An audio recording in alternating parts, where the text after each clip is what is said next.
वो अयोध्या में जाके देखिए, कई मंदिरों के पुजारी कहते हैं कि राम का जन्म यहाँ हुआ था, राम का जन्म यहाँ हुआ था, लेकिन मोदी जी और उनके जो भक्त हैं, जो बीजेपी सरकार है, वो कहती है कि राम का जन्म बाबरी मस्जिद में हुआ था।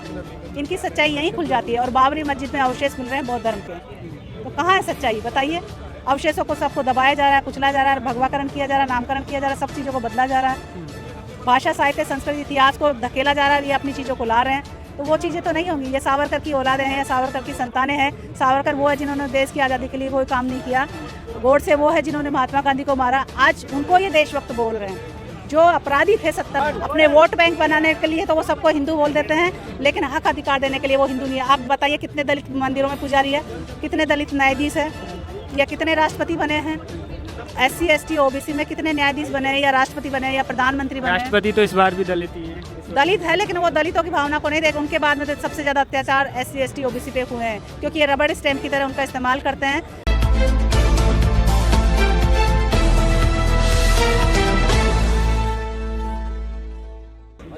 मैं सरकार से, राष्ट्रपति जी से, प्रधानमंत्री जी से, गृह मंत्रालय के हमारे जो गृह मंत्री जी अमित शाह जी से और रजिस्ट्रार विभाग से, जनगणना मंत्रालय से अपील करना चाहूँगी कि हम आदिवासी हैं, इस देश के मूलवासी हैं, देशज हैं, प्रथम नागरिक हैं, अबोरिजिनल है, निमिस्ट हैं। ये हमें ब्रिटिश शासन व्यवस्था ने हमें अपने कॉलम कोड दिए थे। तो भारतीय शासन व्यवस्था या लोकतांत्रिक शासन व्यवस्था में जो व्यवस्था दी गई है, भारत में सब धर्मों को समान महत्व दिया गया है और सबको समान महत्व के अनुसार ही उनकी हर मतलब आस्था को माना गया है। तो आदिवासियों के अस्तित्व की बात पर क्यों सवाल खड़े किए जाते हैं? आदिवासियों की आइडेंटिटी को क्यों नहीं स्थापित किया जाता? हम 70 साल से तरस रहे अपनी आइडेंटिटी के लिए। अब तक कोई खतरा नहीं था, लेकिन अब देश चल रहा है एक राष्ट्र, एक भाषा और एक धर्म की थीम पर।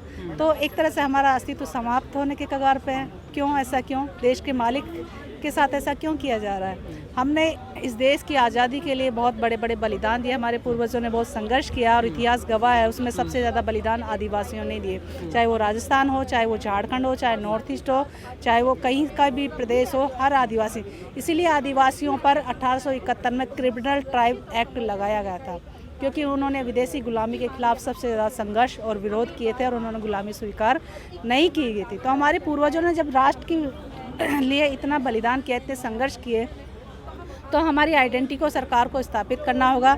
हर धर्मों को, धर्मनिरपेक्ष राष्ट्र है तो हर धर्मों को समान महत्व देते हुए आदिवासियों की जो पूजा पद्धति है, जो जल जंगल जमीन को मानने की जो परंपराएं हैं, या जीवो जीनों को जो संदेश है, और पूरा वर्ल्ड मानता है, भारत ही नहीं पूरा वर्ल्ड मानता है आदिवासियों की जो जीवन शैली। आज कोरोना काल ने भी सिद्ध कर दिया, यूनेस्को ने भी कहा कि आदिवासियों की जो जीवन शैली है, उनका जो खान पान है, उनकी जो मतलब जो कलाएँ हैं, उनका जो इतिहास है, वो पूरी मानवता के लिए बहुत महत्वपूर्ण है। जल जंगल ज़मीन के साथ पूरी मानवता को बचाने के लिए बेहद कारगर है। आज जल जंगल ज़मीन वहीं बचे हैं जहाँ पर आदिवासी है। तो आदिवासी बचेगा तो जल जंगल ज़मीन बचेगा, और जल जंगल ज़मीन बचेगा तो पूरी मानवता बचेगी। आपने देखा रियो दी सम्मेलन हुआ था, बहुत सारे पृथ्वी सम्मेलन हुए। पर्यावरण को दूषित करता जा रहा है, मानव विकास के दौड़ में भौतिक विकास के पायदानों को छू चुका है। लेकिन आज आपने देखा 2020 में कोरोना ऐसी महामारी आई है कि सबको घरों में कैद कर दिया। सारा विकास का रथ वहीं का वहीं रुक गया, पूरे संसार का, भारत का नहीं पूरे संसार का।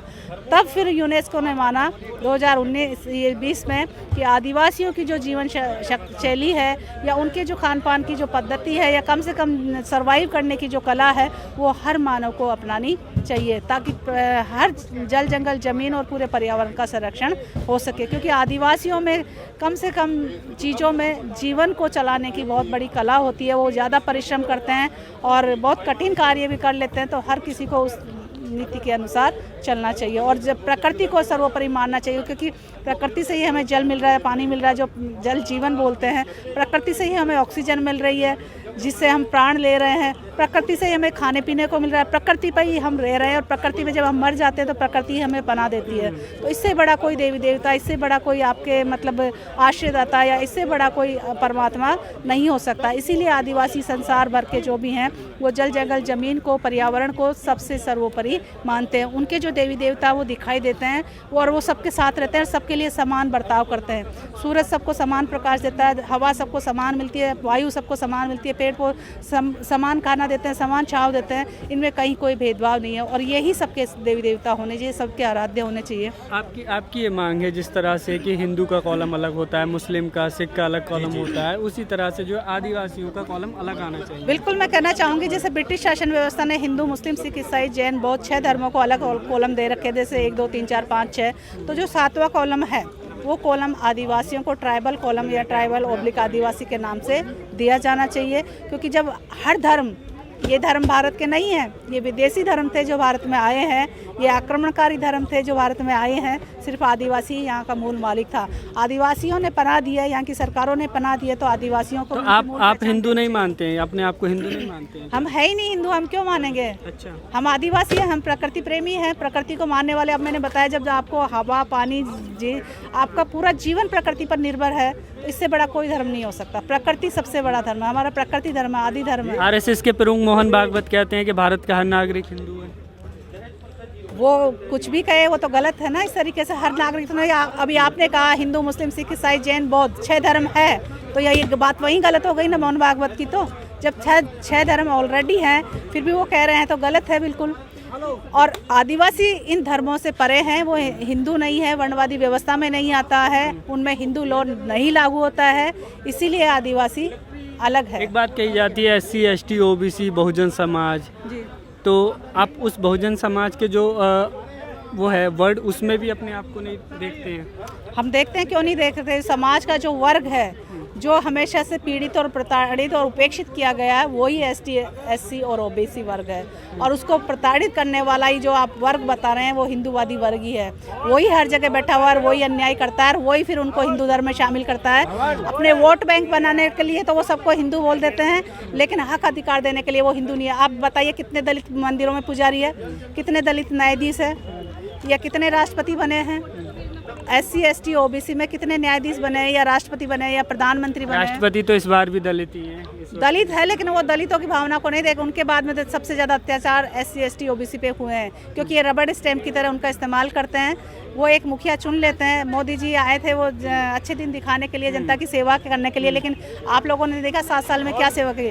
कितने बेरोजगार खड़े हो गए, कितने रोजगार खत्म कर दिए गए, नोटबंदी आई, कितने लोग बेरोजगार हुए। अभी कोरोना काल में लॉकडाउन हुआ, करोड़ों लोग बेरोजगार हुए, लोगों की छटनियाँ हो रही है, अभी भी निकाले जा रहे हैं। शिक्षा से आपको वंचित कर दिया गया, रोजगार से वंचित कर दिया गया, स्वास्थ्य से वंचित कर दिया गया।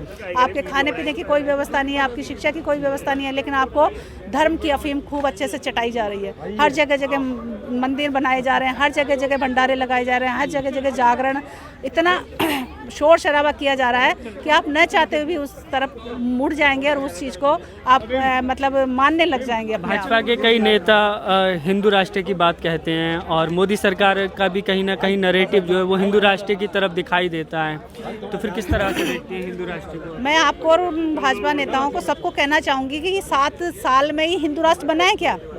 7 साल में ही पैदा होके वो राष्ट्र बन जाएगा क्या? 7 साल ही शासन हुए इनको करते हुए, तो हिंदू राष्ट्र बन जाएगा क्या? हिंदू, मुस्लिम, सिख, ईसाई, जैन, बौद्ध 6 धर्म इसमें रहते हैं और आदिवासी इन धर्मों से अलग है, वो भी इसमें रहता है। और भी कई अन्य लोग होंगे जो यहाँ रहते हैं, तो वो कैसे कल्पना कर सकते हैं हिंदू राष्ट्र की? कल्पना साक्षात नहीं होती है। हम साक्षात जो वास्तविक देखते हैं वही वास्तविक होता है। ये आपको भी पता है, 6 धर्मों को मान्यता मिली हुई है, 7वां हम आदिवासी हैं जिनको मान्यता नहीं मिली हुई है, फिर कैसे हिंदू राष्ट्र बन सकता है? एक वीडियो आप देख रहे होंगे सोशल मीडिया पर, एक मुस्लिम लड़का मंदिर में चला जाता है पानी पीने के लिए, तो उसकी पिटाई की जाती है। कहा जा रहा है कि देखिए कि किस तरह से जो है हिंदुत्व जो है वो आतंकी भाषा और आतंक का रूप लेता जा रहा है। मैं उस लड़के की नहीं, मैं आपको उदाहरण बताना चाहूँगी। 1984 में जो बाबरी मस्जिद कांड हुआ था, उसके बाद कितने दंगे हुए। ऐसे तो आप हिंदू धर्म के वो मतलब जनेऊधारी बन जाते हैं, बड़े पवित्र बन जाते हैं। वो अयोध्या में जाके देखिए, कई मंदिरों के पुजारी कहते हैं कि राम का जन्म यहाँ हुआ था, राम का जन्म यहाँ हुआ था, लेकिन मोदी जी और उनके जो भक्त हैं, जो बीजेपी सरकार है, वो कहती है कि राम का जन्म बाबरी मस्जिद में हुआ था। इनकी सच्चाई यहीं खुल जाती है। और बाबरी मस्जिद में अवशेष मिल रहे हैं बौद्ध धर्म के, तो कहाँ है सच्चाई बताइए? अवशेषों को सबको दबाया जा रहा है, कुचला जा रहा है, भगवाकरण किया जा रहा है, नामकरण किया जा रहा है, सब चीज़ों को बदला जा रहा है। भाषा, साहित्य, संस्कृति, इतिहास को धकेला जा रहा है, ये अपनी चीज़ों को ला रहे हैं, तो वो चीज़ें तो नहीं होंगी। ये सावरकर की औलादें हैं या सावरकर की संतानें हैं। सावरकर वो है जिन्होंने देश की आज़ादी के लिए कोई काम नहीं किया। गोडसे वो है जिन्होंने महात्मा गांधी को मारा, आज उनको ये देशभक्त बोल रहे हैं। जो अपराधी थे 70 सालों तक, उन लोगों को ये देशभक्त बोल रहे हैं, तो सोच सकते हैं उनकी कैसी मानसिकता है या कैसे आदर्शों को वो ला रहे हैं। योगी जी कहते हैं कि कॉन्स्टिट्यूशन में जो सेकुलरिज्म है, जो धर्मनिरपेक्षता है, वो भारत की संस्कृति के लिए खतरा है कि वो विश्व स्तर पर ना फैल सके। क्या इन 7 सालों में कैसे खतरा हुआ? और वो उनको अभी ज्ञान कैसे आया? वो कितने साल के हैं योगी जी? पहली बार तो उन्होंने परिवार की कोई जिम्मेदारी निभाई नहीं, और वो सामाजिक बंधु भी नहीं है, वो सन्यासी, उनको राजनीति से क्या काम? ऐसे लोग प्रवचन देंगे जो जिनको सन्यास लेना चाहिए, वो तो बिल्कुल गुफाओं में रहने चाहिए ना, पहाड़ों पे रहने चाहिए ना, क्यों पब्लिक को आके गुमराह कर रहे हैं?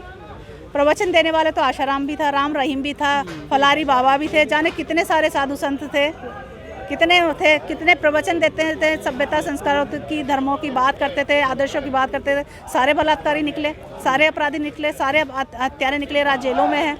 ये सच्चाई है इनके धर्मों की, इनके धर्मों के ठेकेदारों की, तो ये राजनेताओं की यही सच्चाई है।